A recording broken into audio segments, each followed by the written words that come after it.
Vamos a transitar 4 escenarios de futuro distintos que hemos creado a través de 4 panelistas de lujo que nos van a estar contando de qué se tratan estos futuros posibles.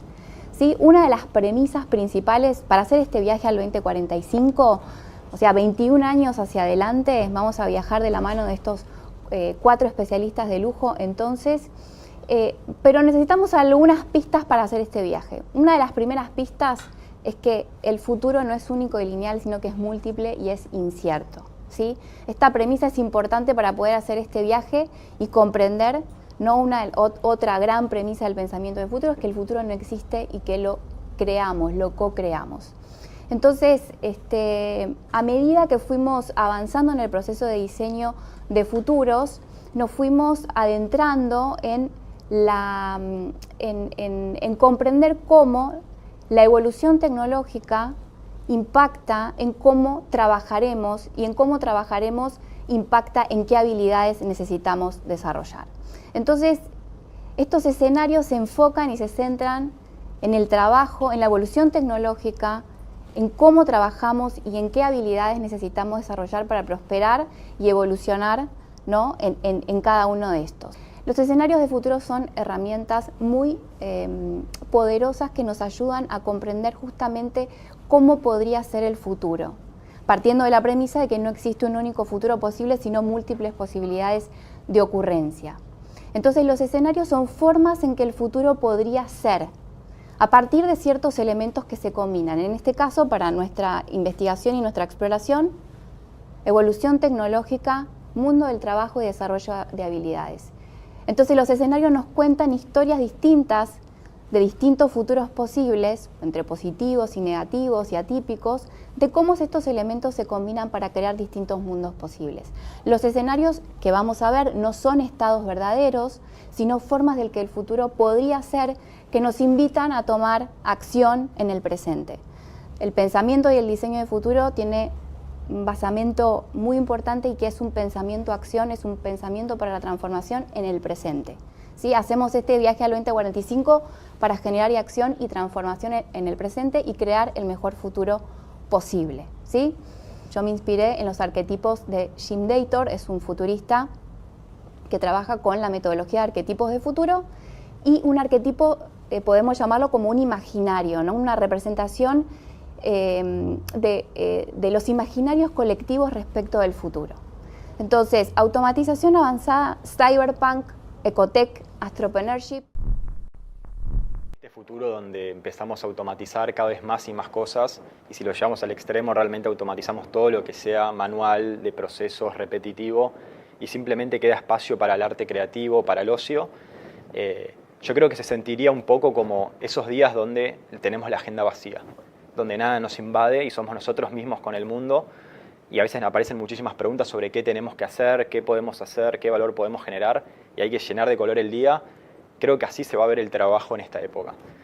Y a mí me parece muy interesante porque sin duda estamos yendo en esta dirección donde cada vez más cosas son automatizables, y lo que termina generando esto es que cada vez tenemos más palanca como seres humanos, en el sentido de que cada vez con menos esfuerzo podemos generar muchísimas más cosas. Con menos esfuerzo en el sentido de que no necesariamente tal vez tenés que estar en el lugar del mundo para poder hacer tecnología. Yo puedo hacer tecnología de Argentina y no desde Silicon Valley, creo que eso se va cada vez a notar más. No necesariamente necesitas tener mucha financiación ni inversión para empezar a trabajar en este mundo, ni tampoco necesitas tener empresas con mucha gente. Y si eso lo llevamos al extremo, hay algo que empieza a suceder, una conversación que está sucediendo hoy en Silicon Valley con la que bromea Sam Altman, que es el CEO de OpenAI, con sus amigos, es ¿cuándo va a ser el año donde haya una empresa evaluada en más de $1 billón manejada por 10 personas? ¿Y cuándo va a ser solo una persona en esa empresa?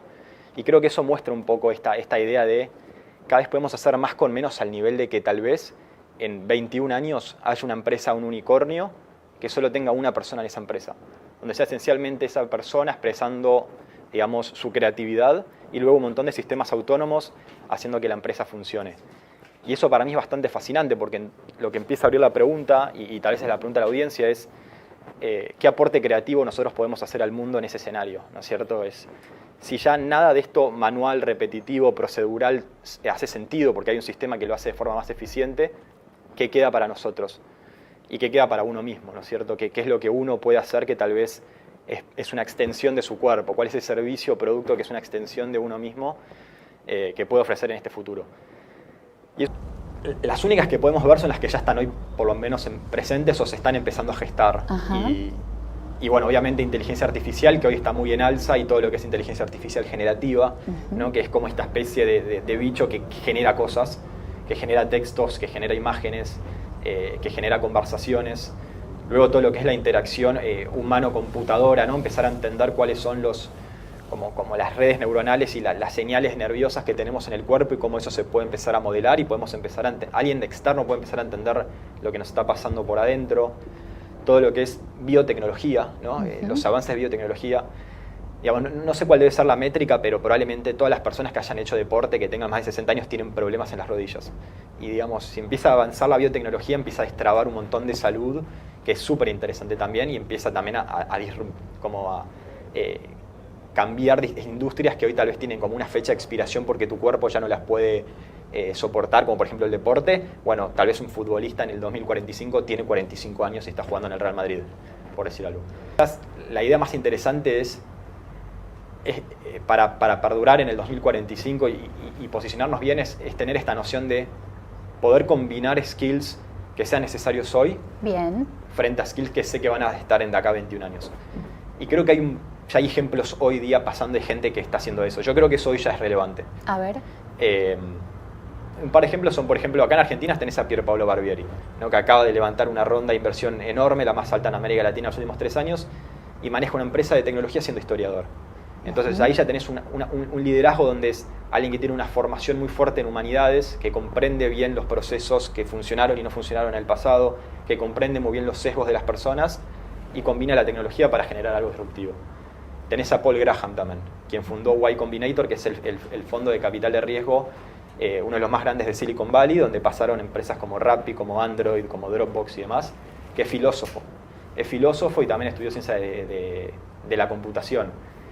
Y esas combinaciones son las que hacen personajes muy únicos, donde pueden no solo entender a la humanidad, sino también tener el lenguaje técnico para proponer y resolver problemas con las tecnologías. Y así hay un montón de ejemplos. Tenés Alex Karp, que es el CEO de Palantir, una empresa que está automatizando todo. Tenés Peter Thiel.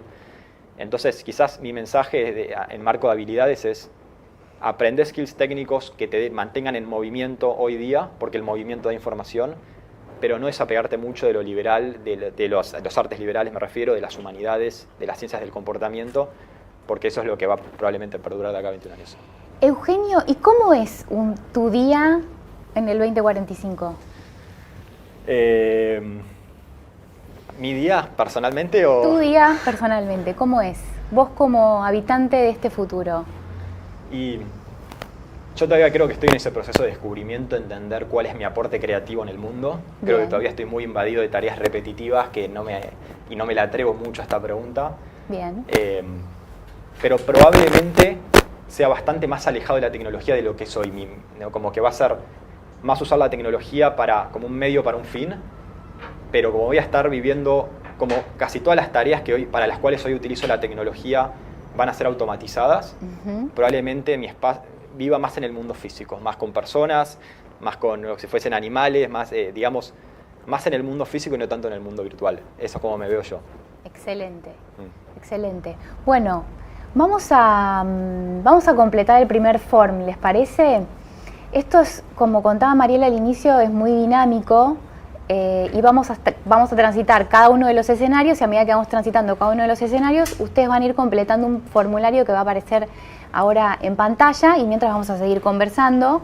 Y esto es el primer contacto para empezar a dialogar con Innova AI, que es este asistente virtual que creamos en la Escuela de Innovación junto con Google Gemini, ¿sí? Así que ya pueden empezar a escanear el código QR y empezar a contestar las preguntas acerca de este escenario que nos contó Eugenio, ¿sí? Y mientras la gente contesta, Eugenio, ¿qué le dirías a las personas del 2024? ¿Qué mensaje les darías desde este escenario de automatización avanzada? Sí, un montón de optimismo y que intenten de aprender el arte lo que llama, en inglés se llama el craftsmanship, ¿no? De construcción de algo.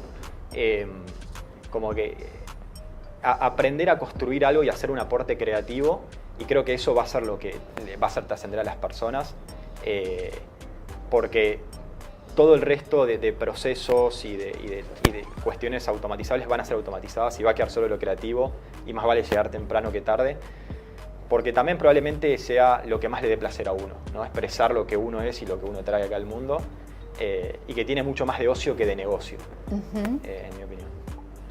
Y que tal vez no tengamos, como decías al principio, la respuesta a eso porque es una búsqueda. Sí, ¿no? Completamente. Y la transición que eso implica, ¿verdad? En alcanzar esta búsqueda. Así que... Sí. Y quizás para agregar algo, un ejemplo que a mí me gusta mucho es que conversábamos allá afuera, es no todo lo que puede ser optimizable o automatizable necesariamente va a serlo, y eso es un poco contradictorio con lo que vengo diciendo.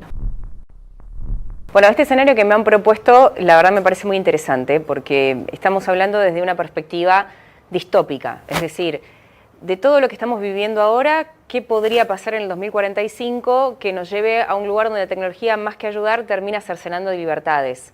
Hay algunas situaciones que ya nos están llevando a ese mundo donde se nos mide absolutamente todo, es decir, uno se imagina un trabajo en el que está completamente monitoreado, donde no hay tanta libertad para hacer más que ser productivo de acuerdo a los estándares que la empresa lo pide, donde los trabajos están efectivamente automatizados en su mayoría, aquellos que requerían alguna tarea repetitiva, carga de datos, ya sea todos aquellos, bueno, lo estamos viendo nosotros en la tecnología.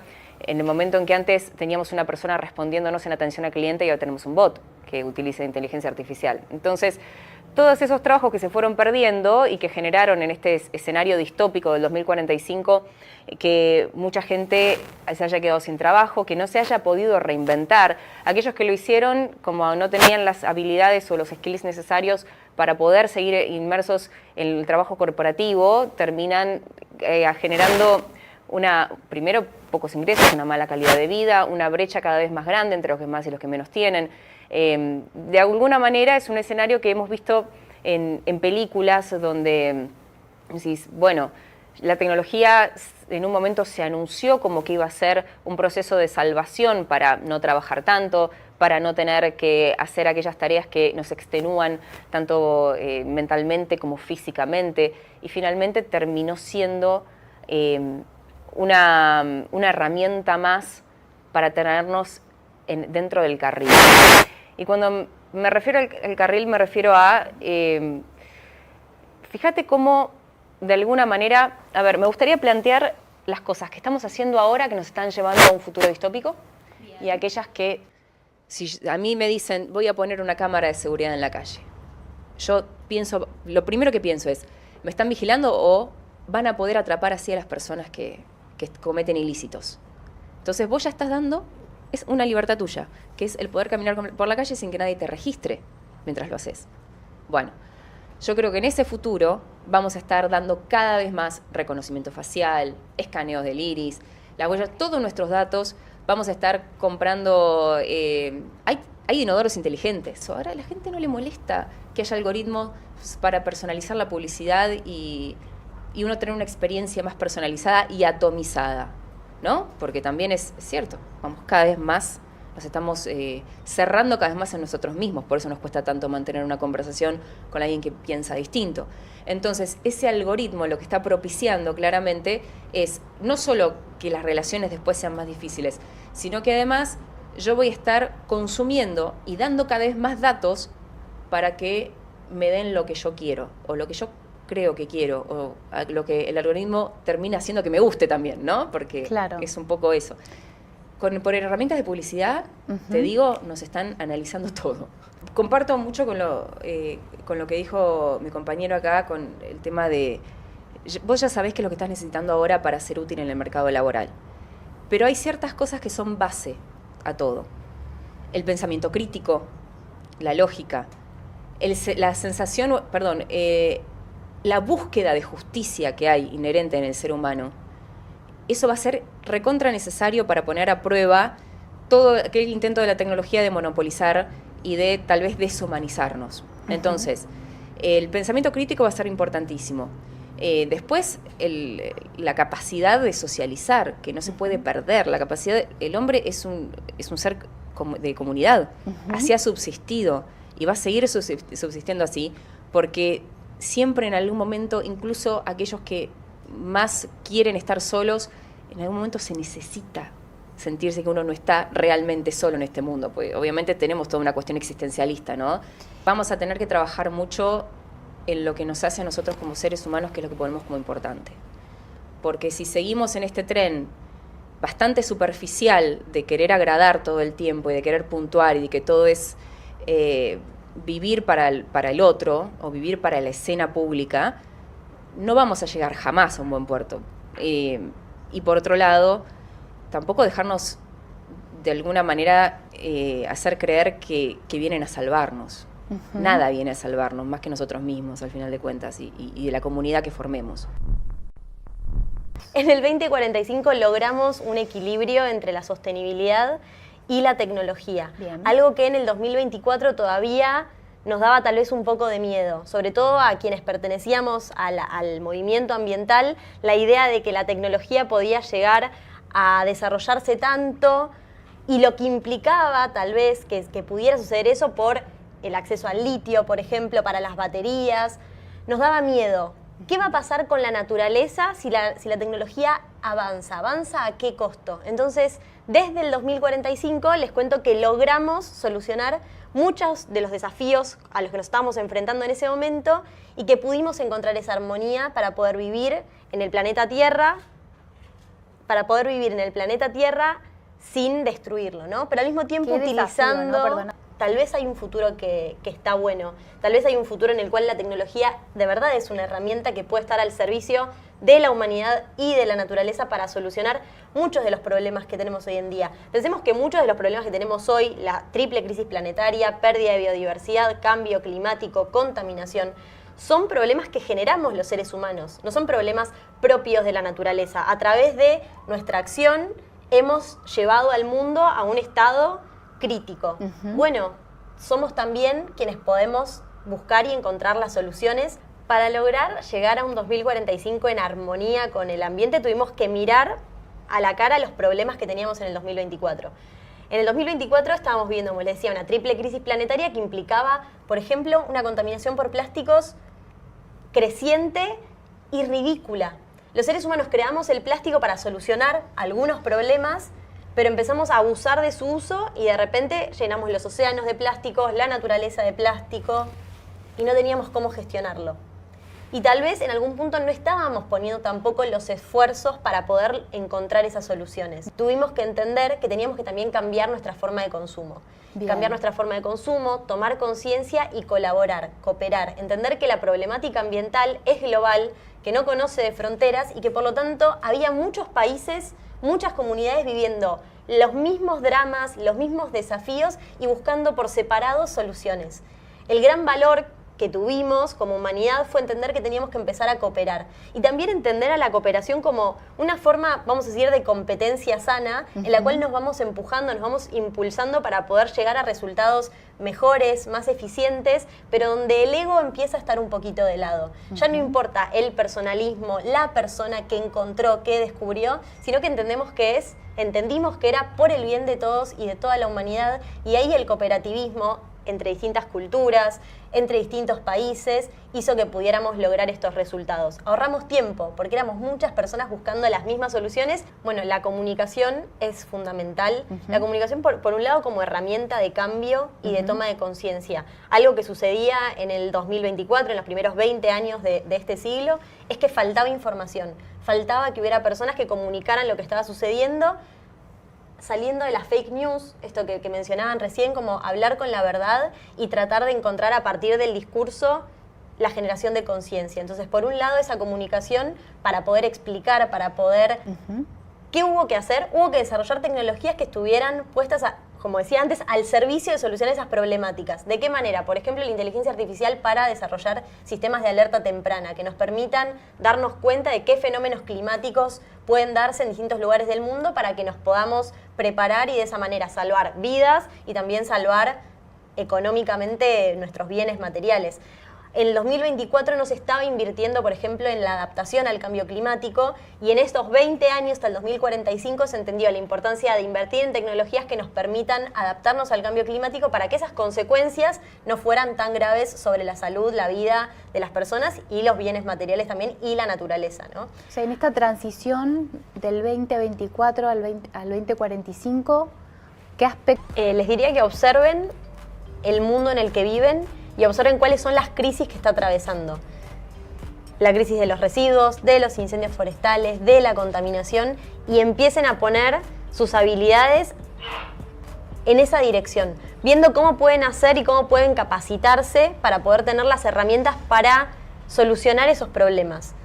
En algún punto creo que tenemos que hacer foco en esta comunicación de la que hablábamos, en la cooperación, en ver las contradicciones en las que nos encontramos, cómo podemos hacer para trabajar en pos de las energías renovables sin que eso implique una devastación ambiental, cómo podemos hacer para seguir consumiendo sin que eso implique generar una cantidad de residuos fuera de los límites planetarios, ¿no? Justamente. Astronómicos, tal cual. Apostar a nuevas tecnologías que nos permitan pensar en cómo podemos tratar esos residuos, cómo podemos desarrollar hongos o enzimas que degraden materiales no reciclables y de esa manera solucionar un poco la contaminación o la cantidad de residuos que generamos. Confío en sus mentes, porque yo no voy a poder hacer eso, pero confío en sus mentes en que van a tener la capacidad de formarse, capacitarse para poder encontrar estas soluciones que en algún punto, como decía antes, son soluciones a problemas que creamos los seres humanos. Entonces tenemos que tener el poder y el valor de poner esto en el centro de nuestras prioridades y abordarlo. Hemos logrado llegar al planeta Marte. Si bien somos pocas, esto apunta a que vamos a crecer y establecer toda una civilización en este planeta. Y por suerte ha sido un proceso favorable también para la Tierra, que es algo que siempre intentamos buscar, que no fuese el hecho de destruir el planeta Tierra y buscar un planeta B, sino buscar aprender a cuidar eso tan único que teníamos o que tenemos en la Tierra y tratar de llevarlo a otros lugares del universo que aún no lo tienen. Nuestro camino para llegar al planeta Marte fue bastante... Y el viaje no es el último desafío, sino que es el primer paso. Llegamos al planeta Marte y nos encontramos con otro lugar inhóspito. Quizás un poco más amigable que la Luna, si se quiere, porque algo de atmósfera tiene, porque tiene más gravedad, porque los días duran aproximadamente lo mismo que en la Tierra. Entonces hay ciertas cuestiones que siempre nos llamaron la atención de este planeta y por lo tanto siempre hemos querido llegar y llegar con personas realmente. Pero aún así llegamos a un planeta en el que siempre que salimos al exterior necesitamos un traje de astronauta, necesitamos buscar formas de generar alimentos alternativas, porque imagínense que no podemos llevar, no sé qué, vacas en la nave espacial y tener ahí un campo gigante lleno de vacas para después hacer un asado. Eso hoy en día está muy difícil en el 2045. Así que tuvimos que encontrar formas alternativas de generar alimentos, formas de entretenimiento, formas de comunicación con la Tierra que también fueron disruptivas porque ya no teníamos esta comunicación videollamada en tiempo real, sino que tuvimos que buscar formas distintas.